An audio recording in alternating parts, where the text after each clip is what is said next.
శాస్త్రి గారు చాలా రోజుల క్రితం మన మన ఫ్రెండ్ చైతన్య ప్రసాద్ గారు లేరండి, లిరిక్ రైటరు. ఆయనతో నేను సరదాగా ఒక పద్యం రాయమన్నాను. షేక్ హ్యాండ్స్ మీద పద్యం రాయండి, మనం తెల్లారేస్తే కొత్త కొత్త వాళ్ళని కలిసినప్పుడు meet mister so and so అంటే షేక్ హ్యాండ్ ఇస్తాను వెంటనే. దాని మీద ఒక పద్యం రాయండి అని అడిగితే ఆయన రాత్రి అంతా కూర్చుని రాసి తీసుకొచ్చారండి. సరదాగా మీకు అది వినిపిద్దామని.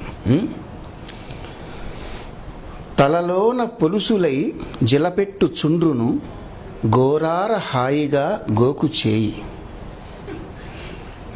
తలలోన పొలుసులై జిలపెట్టు చుండ్రును గోరార హాయిగా గోకు చేయి.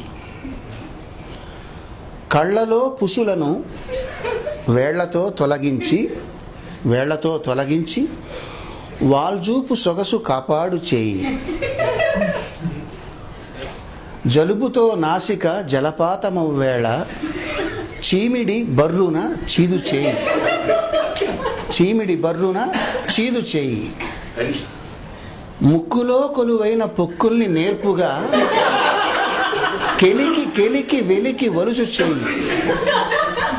ముక్కులో కొలువైన పొక్కుల్ని నేర్పుగా కెలికి వెలికి వలుసు చేయి. చెవిలోతులో చేరిన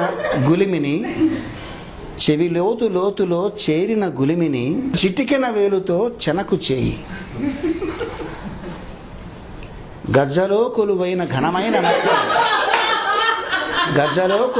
ఘనమైన మట్టిని గజ్జల సందులో ఘనమైన మట్టిని నలుగు పెట్టిన ఎట్లు నలుపు చేయి. కురుపుల గాయాల దురదల్ని కడతేర్చ బరయంచు బరకు చేయి.